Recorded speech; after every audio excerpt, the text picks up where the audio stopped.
नमस्कार आप सभी को। हमने कल देखा औरंगजेब की मृत्यु के बाद जो उत्तर मुगल काल के जो 9 शासक थे उनके बारे में जाना और उनका शासनकाल कब तक था वो जाना।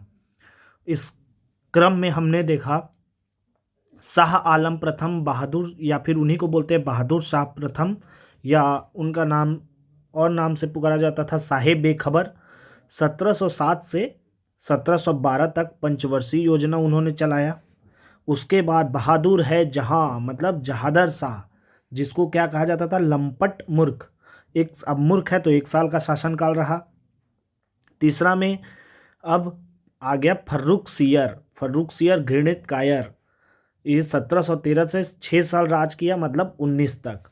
अब 19 आए तो याद करो, 19 दूनी 38 में 10 जोड़ो 48, तो मतलब 1719 से 1748। मोहम्मद शाह, मोहम्मद है जहाँ अहमद है वहाँ। नेक्स्ट कौन है? अहमद शाह। अहमद शाह का क्या था? 1748 से 54 तक। उसके बाद कौन था?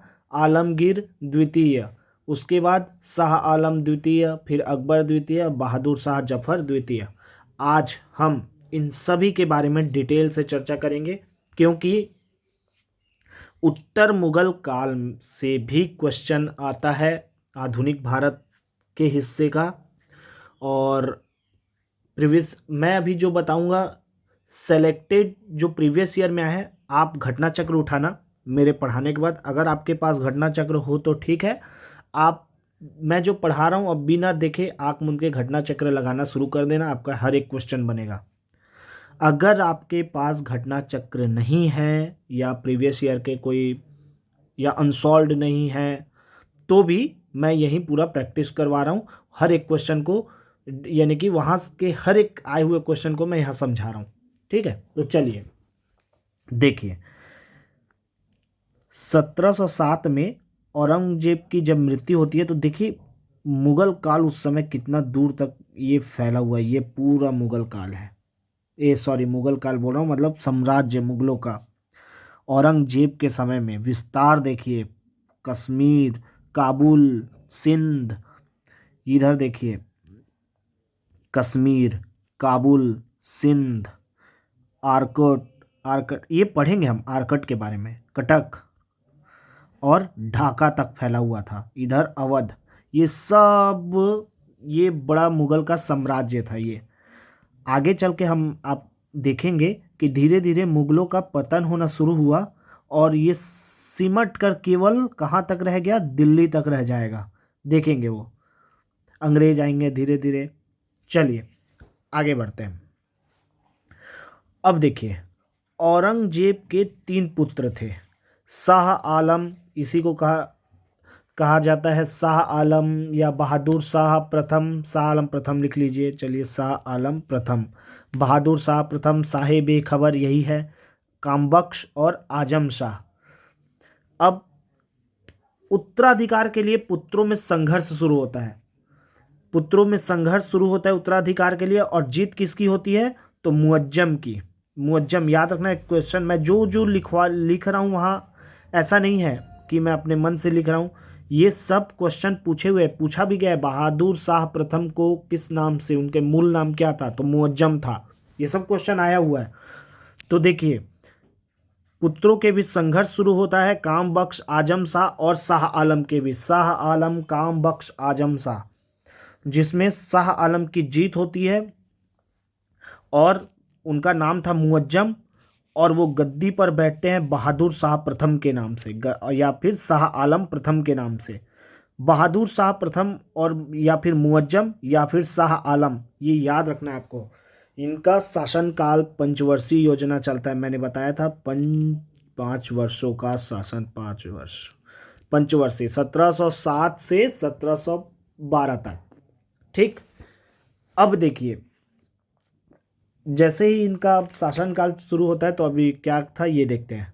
सबसे पहले ये मेल मिलाप की नीति को अपनाते हैं। मतलब इनका ये था कि अगर कोई हम पर आक्रमण कर रहा है बार बार, क्यों लड़ाई का टेंशन पाले, एक काम करते उनसे मित्रता या मेल मिलाप करते, संधि करते। इस टाइप के काम में ये इस टाइप का काम करते थे। और यही सब अब देखेंगे कि जो औरंगजेब के समय मुगल साम्राज्य जितना फैला हुआ था, धीरे धीरे सिमट कर अंत तक आते तक वो दिल्ली तक सीमित रह जाएगा। इन्होंने अंधाधुंध जागीर बांटना शुरू कर दिया, राजकोष हो गया खाली। ठीक। अब देखिए, बहादुर शाह योग्य एवं विद्वान शासक था। मेल मिलाप की नीति अपनाने के पीछे भी बहुत सारे कारण थे। ऐसा नहीं है कि औरंगजेब ही एकदम समय के साथ साथ बहुत चीज़ें बदलती है। अब देखिए, इन्होंने मेल मिलाप की नीति कैसे हम कह रहे हैं, तो वो देखिए, सिखों के जो 10वें गुरु थे, गुरु गोविंद सिंह, उनको 5,000 मनसब प्रदान करने का घोषणा किया कि हम आपको 5,000 मनसब देंगे। अब ये देखिए, पंजाब है, पंजाब में उस समय बंदा सिंह बहादुर, यानी कि 10वें गुरु गुरु गोविंद सिंह की मृत्यु के बाद आप देखेंगे कि बंदा सिंह बहादुर कमान संभालते हैं। और बंदा सिंह बहादुर और हमारे क्या बंदा सिंह बहादुर ये है हमारे, ऐसा भी बोल सकते हैं, सब अपने हैं। हाँ, बंदा सिंह बहादुर और बहादुर शाह जफर के बीच युद्ध होता है 1711 में। याद रखना, 1707 से शासनकाल कितना दिन चला? 1712। पंचवर्षीय योजना 3-10-2-12। तो इनके शासन काल का अंत के 1 साल पहले 11 को बंदा सिंह बहादुर और की लड़ाई होती है। बंदा सिंह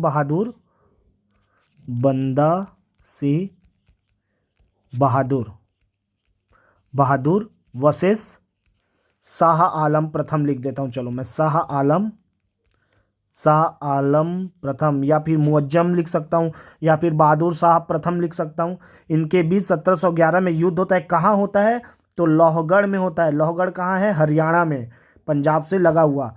यहाँ युद्ध होता है और यहाँ हम देखते हैं कि बंदा सिंह बहादुर की हार होती है और वे वापस चले जाते हैं। ये रहे हमारे बंदा सिंह बहादुर और ये हैं साहेब खबर मुअज्जम। ये है मुअज्जम, ये मुअज्जम है हमारे, और ये है बंदा सिंह बहादुर। आप एक मूवी है चार साहिबजादे का जब सेकंड पार्ट देखोगे तो उसमें बंदा सिंह बहादुर के बारे में बताया गया है। पहले पार्ट में गुरु गोविंद सिंह के 4 पुत्र के बारे में, शहीदी और किस तरह छोटे बच्चे यानी कि मुगलों के खिलाफ लड़ते हैं उसके बारे में दिखाया गया है। और जब गुरु गोविंद सिंह जी की मृत्यु होती है उसके बाद जब 4 साहिबजादे का पार्ट 2 है उसमें बंदा सिंह बहादुर को दिखाया जाता है कि वो कैसे बहादुर शाह प्रथम को मारते हैं। चलिए अब आगे देखते हैं। अब फिर जैसे ही बहादुर शाह प्रथम 1711 में युद्ध होता है और लोहगढ़ में क्या होता है कि बंदा सिंह बहादुर हार जाते हैं और लोहगढ़ का किला जो कि अंबाला के पास में है उस पर कब्जा कर लेते हैं। कौन? तो बहादुर शाह प्रथम। अब देखिए 1712 में पुनः संगठित होकर बंदा सिंह बहादुर सेना तैयार करते हैं। वो कहा जाता है कि कबीले छोटे छोटे, ऐसा कोई उनका सेना नहीं था जो एकदम प्रशिक्षु सेना नहीं थे। वो कभी छोटे छोटे गांव से, कबीलों से स्वयं ट्रेनिंग देके तैयार करके फिर पुनः 1712 को दोबारा लड़ाई होता है बंदा सिंह बहादुर वर्सेस बहादुर शाह प्रथम का, और इसमें बहादुर शाह प्रथम की मृत्यु हो जाती है। ठीक, अब चलिए आगे। और आप देखेंगे, अब ठीक है, बहादुर शाह प्रथम की मृत्यु हो जाती है, मगर अब थोड़ा सा पहले उनके क्या क्या मेल मिलाप की नीति जो मैं बताया कि मेल मिलाप की नीति को फॉलो करते हुए शासन चलाते थे। तो कैसे? तो शिवाजी के जो पौत्र थे साहू को आजमगढ़ के किले से मुक्त करवाते हैं ये अपने समय में। साहू मतलब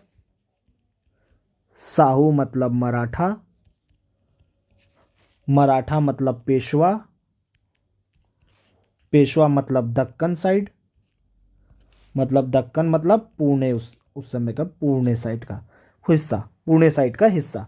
तो शिवाजी के पौत्र साहू को आजमगढ़ के किले में जो कैद थे उनको रिहा करते हैं और बहादुर शाह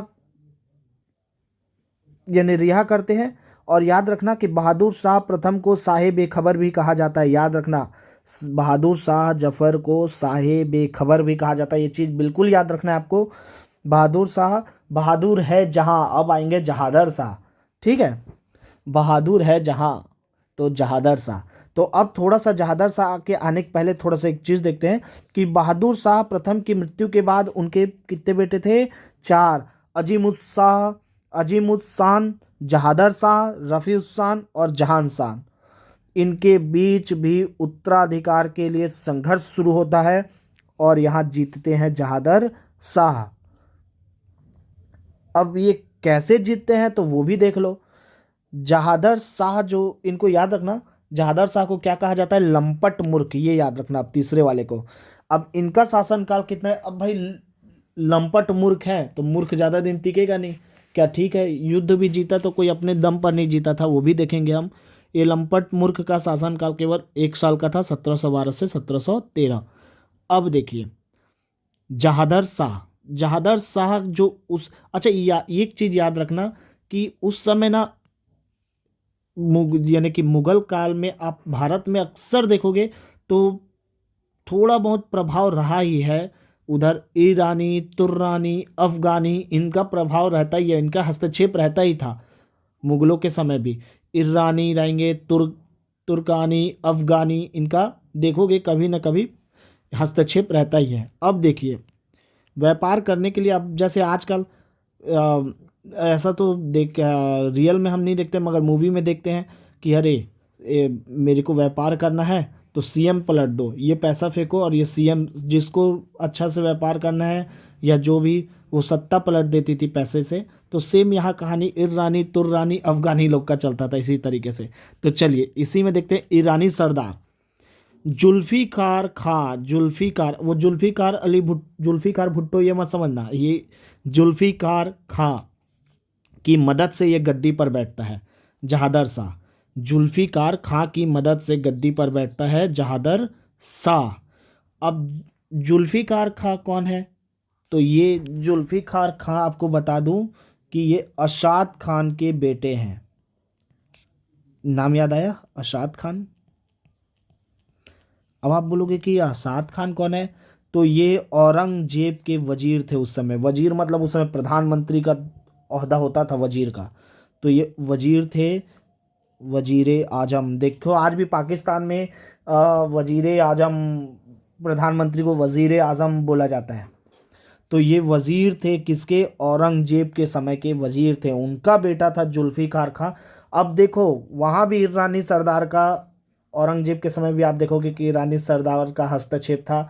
और यहाँ भी देख रहे हो कि जो ईरानी सरदार जुल्फिकार खां की मदद से जहादर शाह गद्दी पर बैठता है। लंपट मूर्ख तो चलेगा, तो जुल्फिकार खां का ही पता ही है आपको। तो ये देखिए यहाँ भी जुल्फिकार खां वजीर बनते हैं, यहाँ भी जुल्फिकार खां वजीर बनते हैं। अब देखिए ये चीज़ पूछा भी गया, पहला अयोग्य मुगल शासक कौन था? तो ये था, कौन था? तो जहादर शाह। बहादुर शाह कितना भी था तो भाई स्वयं मेहनत यानी लड़ाई किया और थोड़ा दिमाग वाला भी था, मेल मिलाप की नीति से चलते हुए, नहीं भी तो 5 साल शासन कर लिया बहुत है। अब ये बेवकूफ़ पहला अयोग्य मुगल शासक है ये जहादर शाह, लंपट मूर्ख, जो कि जुल्फिकार की मदद से शासन पर बैठा। तो भाई वो एक राष्ट्रपति की तरह रह गया और पूरा काम करता था जुल्फिकार खां। अब देखिए, अब एक चीज़ ये है आपका राजस्थान। राजस्थान में अरावली पर्वत के इधर 2 हिस्से में ये हो गया आपका लेफ्ट साइड, ये राइट साइड अरावली पर्वत हो गया, ठीक है। अब देखिए उसको लेफ्ट राइट को अभी आप भूल जाओ, एक सेकेंड थोड़ा सा, हाँ। अरावली पर्वत के इधर मारवाड़, मारवाड़ का राजा था अजीत सिंह। अजीत सिंह को जहादर शाह ने महाराजा की उपाधि दी। अब देखिए, अब बोला ना कि अब यहाँ से थोड़ा सा इन लोग अब थोड़ा किसी को ये उपाधि देंगे, किसी को यहाँ का सूबेदार घोषित करेंगे कि तुम देखो, और थोड़ा सा मेल मिलाप वाला काम चलेगा अब कि ठीक है भाई इसको ये उपाधि दे के दे देते हैं ताकि ये बार बार उंगली नहीं करेगा, इस टाइप का काम। तो अब देखो अब क्या होता है कि, और इधर हो गया आमेर, मान लो ये आमेर वाला हिस्सा हो गया, ये आमेर और ये मारवाड़। मारवाड़ इंग्लिश में M A M A R, मार W A R, मारवाड़, ठीक है। अब देखिए मारवाड़, मारवाड़ का राजा हुआ अजीत सिंह। अजीत सिंह को ये महाराजा की उपाधि देते हैं और गुजरात का सूबेदार बना देते हैं। सूबेदार मतलब एक प्रकार से समझ लो मुख्यमंत्री टाइप का, सूबेदार बना देते हैं कि जा भाई तू सूबे, सूबा मतलब होता है क्षेत्र, और सूबा का प्रमुख सूबेदार, सूबेदार, सूबेदार, सूबा हो गया क्षेत्र को सूबा बोल देंगे, पर्टिकुलर किसी क्षेत्र को, ये सूबा, इस सूबे का तू सूबेदार, इस टाइप का। तो इसको गुजरात का सूबेदार बनाते हैं और इसको बोलते हैं, अरे उपाधि, उस समय मुगल का एक चीज़ चलता था कि मुगल जो बोल दिए वो उपाधि टाइप का, जैसे कि ये होता था आज पद्म विभूषण मिल गया, ये हो मिल गया, तो एक सम्मान टाइप का। तो वैसे उस समय मुगल के राजा जो उपाधि देते थे उस सम्मान, सम्मान की तरह लोग आज भी याद रखते हैं कि इनको ये उपाधि मिली है।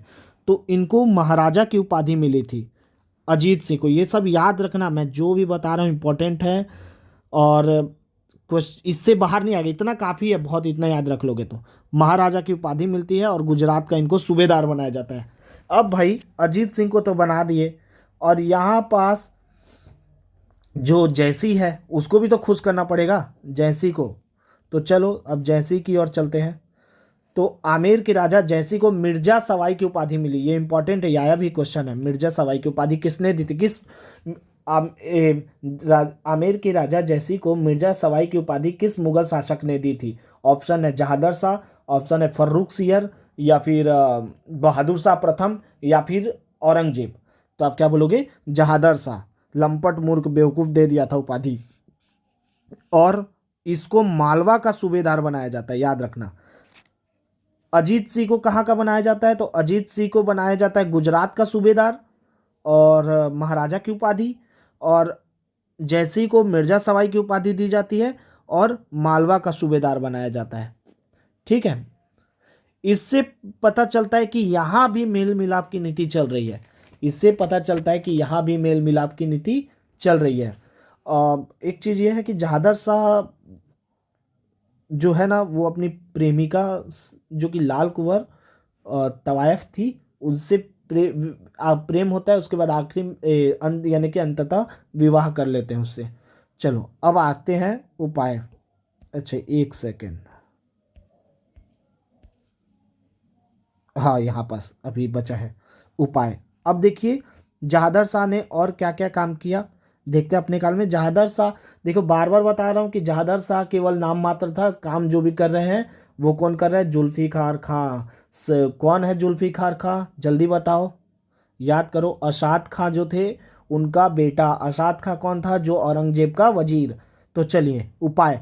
वित्तीय सुधार के लिए ओहदों पर रोक, ओहदों मतलब प्रमोशन रोक दिया, ये सभी का प्रमोशन पर रोक लगा दिया, प्रमोशन पर रोक लगा दिया।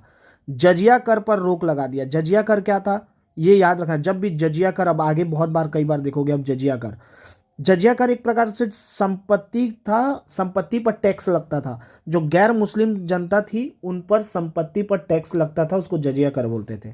और इजारा पद्धति को अपनाया। ये पहला मुगल शासक है जो यहाँ से इजारा पद्धति चलता है। इजारा मतलब टैक्स वसूलने के लिए वो ठेका सिस्टम, मतलब बोली लगाया, जो सबसे ज़्यादा बोली में यानी कि जित जाओ तुम टैक्स वसूल के हमको दोगे, कुछ परसेंटेज तुम रखोगे।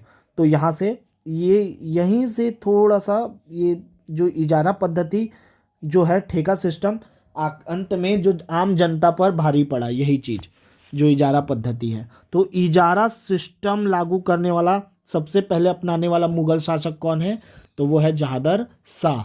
यानी इजारा मतलब ठेका पर दे दिया कि तुम टैक्स वसूलोगे। अब भाई जिसको दे दिया वो मनमाने टैक्स वसूल रहा है, किसी से भी ज़बरदस्ती कहीं भी टैक्स वसूल रहा है, तो इससे जनता पर ये गलत, यानी कि एक फ्री हैंड छोड़ दिया गया किसी ठेकेदार को कि तुम मनमानी करो। और ये इजारा पद्धति कहीं ना कहीं हमको देखने मिलती है। अंत कभी देखना आगे जाके अंग्रेज भी इसको अपनाएंगे। चलिए अब आगे बढ़ते हैं। अब फर्रुख सियर के बारे में देखते हैं हम। फर्रुख सियर, अब आप देखेंगे कि फर्रुख सियर, जहादर शाह कैसे क्या हुआ। अब जहादर शाह की हत्या करवा दी गई।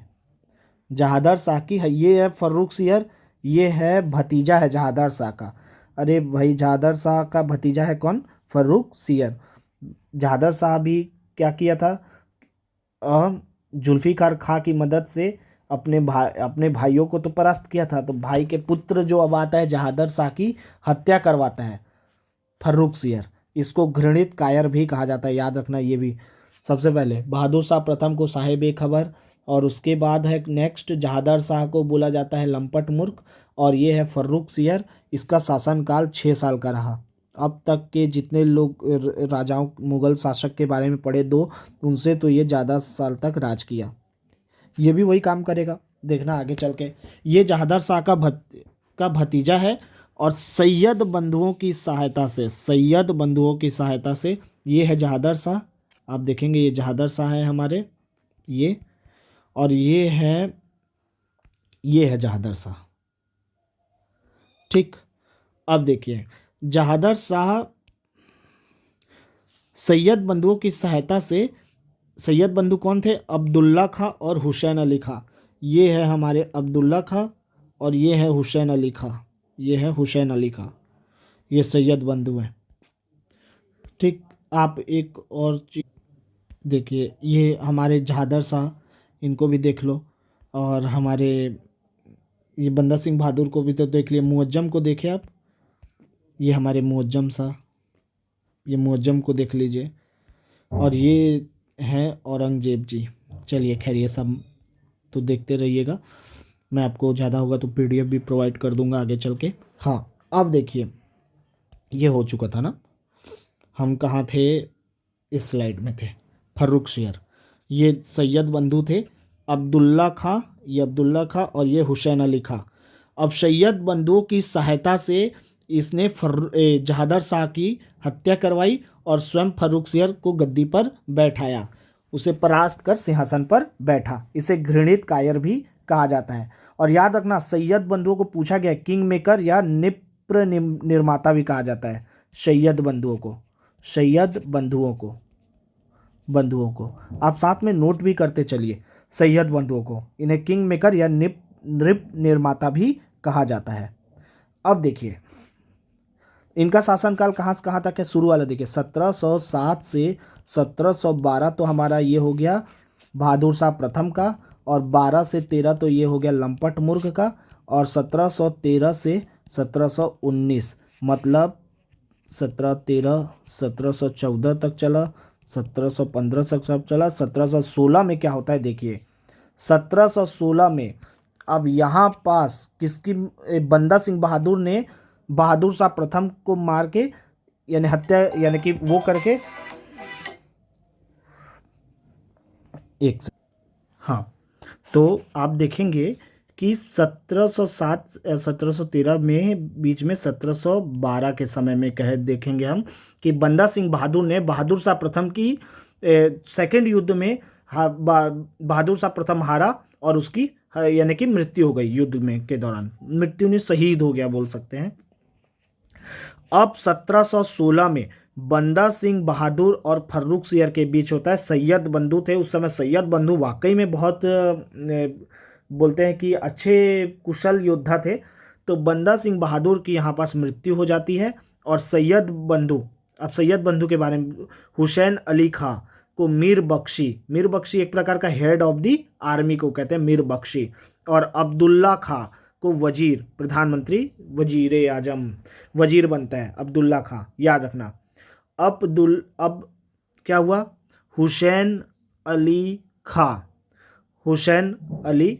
ये बनता है head of the army, Mir Bakhshi बोलते हैं हेड ऑफ द आर्मी को। अब्दुल्ला खां बनता है वजीर, ठीक है, अब्दुल्ला खां क्या बनता है? वजीर, ये याद रखना। अब इनके समय में फर्रुखसियर के शासन काल में 2 टैक्स समाप्त किए जाते हैं सैयद बंधुओं ने। ये देखिए यहाँ भी फैसला कौन ले रहा है? सैयद बंधु। जजिया कर, मैं पहले ही बताया था जजिया कर क्या है? गैर मुस्लिम जनता जो होती है उनसे संपत्ति वाला टैक्स जो लेते हैं उसको समाप्त कर दिया गया। और तीर्थ कर, मतलब तीर्थ के लिए जो हिंदू तीर्थ के लिए जाते थे तो उनसे टैक्स लिया जाता था, उसको भी समाप्त कर दिया। ठीक, अब देखिए हम देखेंगे कि ये 16 के बाद अब आएगा 1717। ठीक है, 1717 में हम देखते हैं कि उनको फर्रुखसियर को घेंगा रोग हो जाता है। लाइलाज बीमारी, उस समय इलाज नहीं था, और अंग्रेज अब तो आ ही गए थे। तो अंग्रेज में जो ईस्ट इंडिया कंपनी थे उस समय डॉक्टर हैमिल्टन आते हैं। डॉक्टर हैमिल्टन जब आते हैं तो उनको कहा जाता है कि वो डायरेक्ट कंपनी पहुंचते हैं। अब ये एक कहानी टाइप का बता रहा हूँ, इसको याद समझिए। डॉक्टर हैमिल्टन आते हैं ईस्ट इंडिया कंपनी की ओर से, तो कंपनी में जाते हैं। कंपनी वाले कहते हैं अरे जाइए पहले मुग़ल बादशाह के पास जाइए और उनको सलाम ठोक के आइए। तो यहाँ वही है, वरना फिर वो भड़क जाएंगे कि कैसे कोई आया और हमारे पास सलाम करने नहीं आया। तो अब क्या होता है कि हाँ, अब वो आता है, चाहते हैं मुग़ल बादशाह के पास और सलाम करने के लिए। तो देखते हैं कि महाराज एकदम घेंगा रोग से तकलीफ़ में है, दर्द में करा रहे हैं। तो वो बोलते हैं, हैमिल्टन क्या करते हैं उसका उनके घेंगा रोग को अब सुधर थोड़ा सा मवाद ववाद निकालते हैं, चीर करके उसके बाद पट्टी वट्टी बांध के एकदम बढ़िया गले से करके आप आराम करिए। एक हफ्ते बाद देखते कि अरे जिसके लिए मैं साला इतना परेशान था और ये आसानी से ठीक हो गया। तो उसके बाद फर्रुख सियर हैमिल्टन से बहुत ही प्रभावित होते हैं, खुश हो जाते हैं और बोलते हैं कि मांगो। तो वो बोलते हैं अरे सर जहाँफना क्या हम आपसे मांग सकते हैं, अरे खुशी से मांगो। तो हैमिल्टन अब बोलते हैं कि चलो मौका है तो मौके पर चौका मारा जाए। और डॉक्टर हैमिल्टन कहते हैं कि हमको टैक्स फ्री कर दीजिए। आप 90% टैक्स लेते हैं, बहुत ज़्यादा हो जाता है, 10% में कुछ कमाई नहीं होता। तो फिर गुजरात क्षेत्र और बंगाल क्षेत्र में मात्र गुजरात में मात्र 10,000 की दीवानी में मुफ्त व्यापार का फरमान जारी कर देता है, और बंगाल में और 3,000 की दीवानी में मुफ्त व्यापार बंगाल की ओर दे देते हैं कि जाओ मुफ्त व्यापार करो। 3,000 की दीवानी में, 10,000 की दीवानी में मुफ्त व्यापार गुजरात की ओर और इधर बंगाल की ओर। याद रखना यहीं से अंग्रेजों का प्रभुत्व। भाई अब टैक्स मिलेगा नहीं, मुग़ल बादशाह उतने, अब भाई बिना पैसे के अब शासनकाल कहाँ ज़्यादा दिन टिकेगा किसी भी चीज़ का हो। तो यहीं से मुग़ल कमज़ोर होते हैं और अंग्रेज़ों के लिए मैग्ना कार्टा साबित होता है। आप कॉन्स्टिट्यूशन में पढ़े होंगे, ये संधि ईस्ट इंडिया कंपनी के लिए मैग्ना कार्टा सिद्ध होता है। मैग्ना कार्टा मतलब एक ऐसा लिखित दस्तावेज जिससे किसी को फायदे की शुरुआत हो जाए, उसको मैग्ना कार्टा कहते हैं। मैग्ना कार्टा किसको कहते हैं? ऐसा लिखित दस्तावेज जिससे किसी की को फायदे की शुरुआत हो। आगे चलकर यही मैग्ना कार्टा होता है। और ईस्ट इंडिया कंपनी अब पहले जो 10% मुनाफा कमाती थी, अब वो पूरा 100% कमाएगी। तो भाई अब जाहिर सी बात है, पैसा ज़्यादा आएगा तो पावर भी बढ़ेगा। यही मोड़ है फर्रुख सियर की, यही गलती जो कि आगे अंग्रेज को बलशाली बनाएगी। और आगे चलकर साहू से समझौता किया फर्रुख सियर ने। और चौथ मतलब होता है 1/4 मतलब मैं नुकसान नहीं पहुंचाऊंगा, उसके लिए तुम मुझे 25% यानी कि वो देना, यानी 25% टैक्स देंगे। और सरदेशमुखी मतलब कोई और हमला किया तो मैं मदद करूंगा, ये सरदेशमुखी है, उसके लिए 1/10 देते थे, ये 1/4 मिलता था, 1/10। और मालवा तक का अधिकार दे दिया चौथ वसूलने का, मालवा तक का अधिकार दे दिया, मालवा कि तुम 1/4 रखना बाकी मुझे दे देना। मालवा तक का अधिकार दे दिया साहू को, मालवा तक अधिकार कि 1/4 चौथ तुम वसूलो और 1/4 रखो बाकी मुझे दो। और सरदेशमुखी मतलब 1/10 मैं दूंगा, ताकि कोई और हमला किया तो तुम मेरी मदद करना। बदले में साहू ने 15,000 घुड़सवार दस्ता यानी कि भेंट किया, 15,000। एक सेकेंड ये थोड़ा सा हटा दूं। हाँ, 15,000 घुड़सवार दस्ता देने का वादा किया। ठीक, और आगे चलकर देखेंगे कि फर्रुख सियर ने ही प्रथम पेशवा बालाजी विश्वनाथ के साथ दिल्ली की संधि की। ये याद रखना, ये सब पूछा हुआ क्वेश्चन है। बालाजी विश्वनाथ के साथ किस मुगल शासक ने संधि की थी दिल्ली की? तो वो फर्रुख सियर था। और इसी बालाजी विश्वनाथ की सहायता से अब सैयद देख रहा था, सैयद बंधुओं का प्रभुत्व तो बढ़ते जा रहा है, कल के डेट में मेरे लिए नुकसान ना हो, तो सैयद बंधुओं को मारने का षड्यंत्र बालाजी विश्वनाथ के साथ मिलकर बनाते हैं। और ये बात जब सैयद बंधुओं को पता चलती है तो गद्दी से उतारकर उनकी हत्या कर दी जाती है। और आगे आप देखोगे कि सैयद बंधुओं द्वारा जब इनको यानी कि इनकी हत्या की जाती है तो फिर सैयद बंधु कुछ महीने के लिए, जैसे रफ़ी उल दरजात, रफ़ी उद दौला, ये 2 शासक को बैठाते, मगर ये ज़्यादा शासनकाल नहीं रहता। उसके बाद आते हैं मोहम्मद शाह रंगीला, जो कि कल देखेंगे हम। ठीक, ओके, थैंक यू।